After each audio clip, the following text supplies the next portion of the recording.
So we've talked quite a bit on this channel about Apple Silicon. It has kind of been, for the past 4 or 5 months, the number one thing in the Apple space. Because whenever buying a computer, at any price point of any age, it's always contrasted against this, oh wait, Apple Silicon is coming. For the past couple of months, I've been advising people to hold off from buying Intel Macs, to just wait and see what happens. And at the same time, quite a lot of hype has been building for the Apple Silicon Macs that we can expect either in October or November, but certainly by the end of 2020.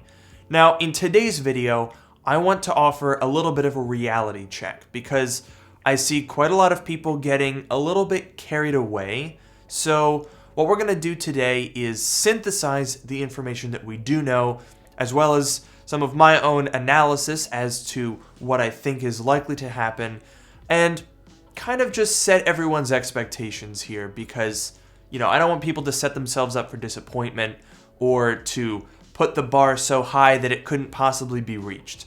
So that's the goal for today's video. It's going to be a talking head video, so if you want to minimize this, feel free.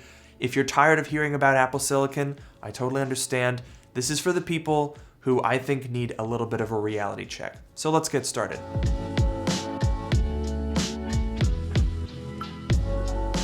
So when Apple announced they were transitioning to Apple Silicon at WWDC, they gave themselves a time frame of the end of the year 2020 for launching the first Apple Silicon Mac. Now, that was more definite than the Intel transition. When they transitioned to Intel, they announced at WWDC 2005, and they gave themselves a year to release the first Intel Mac. They ended up releasing the first Intel Mac in January 2006, so actually quite a similar time frame to what we're looking at here. But there's something that I think a lot of people are missing, and that is the fact that we tend to assume that with a monumental transition such as this, that the Macs that come out are themselves going to be monumental. I think that's a fundamental misconception for where we are right now with Apple Silicon. There's sort of this assumption that, what with the announcement of Apple Silicon and the very major design changes to macOS Big Sur, we've all kind of thought, ooh, something big is coming in terms of Apple design. And I do think that that's true, but it's not going to be immediate. Now, harking back to something that I talked about in one of my previous videos, I think this was from like August or something, but when Apple transitioned to Intel, they didn't completely overhaul the designs of their products right away. The iMac, Mac Mini, Mac Pro, and basically the MacBook Pro as well were unchanged. The iMac and the Mac Mini were identical in terms of design to their PowerPC counterparts. The Mac Pro was rebranded but looked identical to the PowerMac G5, and the MacBook Pro received some slight design tweaks with a wider display and some minor aesthetic changes, but the same overall design. In fact, in 2006, the first year of Intel Macs, they changed every single product over to Intel without redesigning any of them. So there's no reason for us to believe that Apple has to redesign everything with these radical new ideas the instant that Apple Silicon comes out. And that sort of feeds into the second misconception about Apple Silicon. A lot of people have been saying that, Apple Silicon means that all the Macs are going to be fanless. I mean, after all, you look at an iPad Pro, right, with the A12Z, that thing has basically quad-core Intel levels of performance, but it uses like 15 watts and is passively cooled. So therefore, if you scale that up to like 45 watts, put it in a MacBook Pro, oh boy, there you go, you've got yourself a fanless MacBook. But that's a fundamental misconception. As ARM processors scale, they do need active cooling.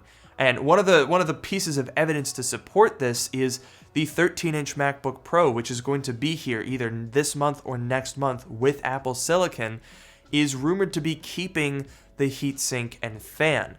So basically, when it comes to Apple Silicon, there's three main aspects of these processors that Apple is going to be juggling. You've got performance, you've got heat, and you've got power consumption.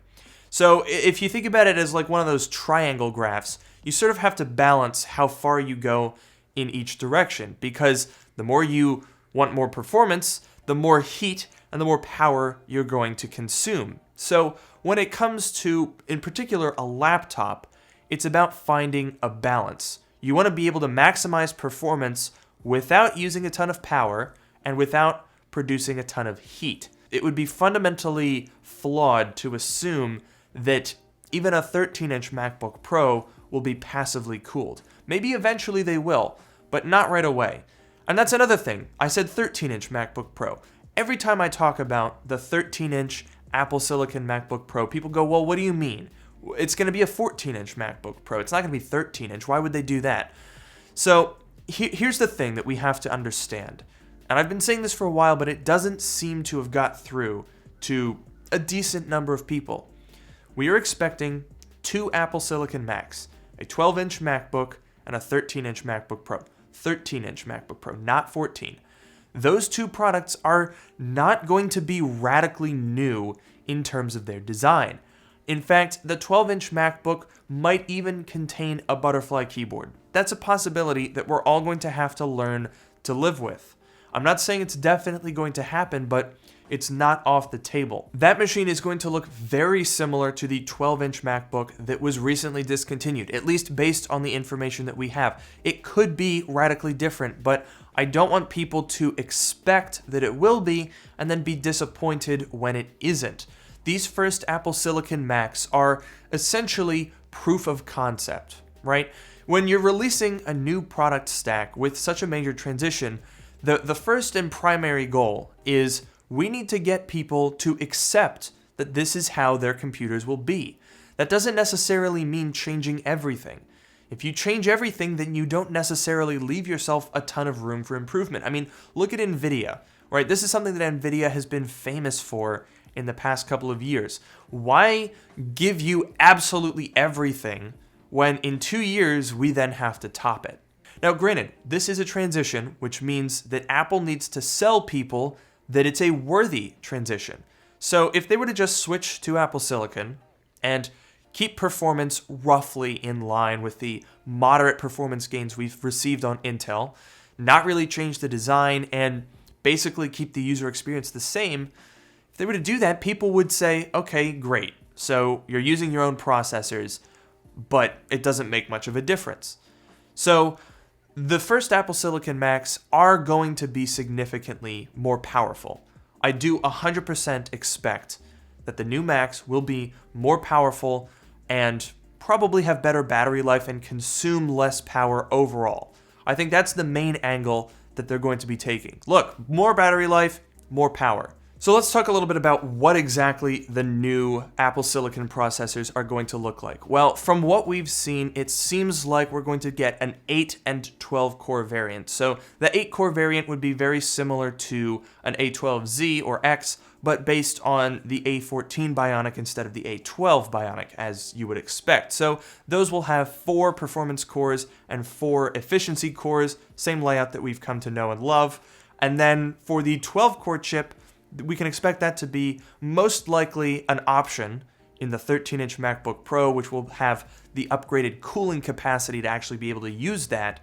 And that one will be 8 high-performance cores and 4 efficiency cores. So that one I'm expecting will be very, very powerful. This 12 core is going to be like their big break for this generation. But that being said, it's probably going to look exactly the same or extremely similar to the MacBook Pro that we currently have.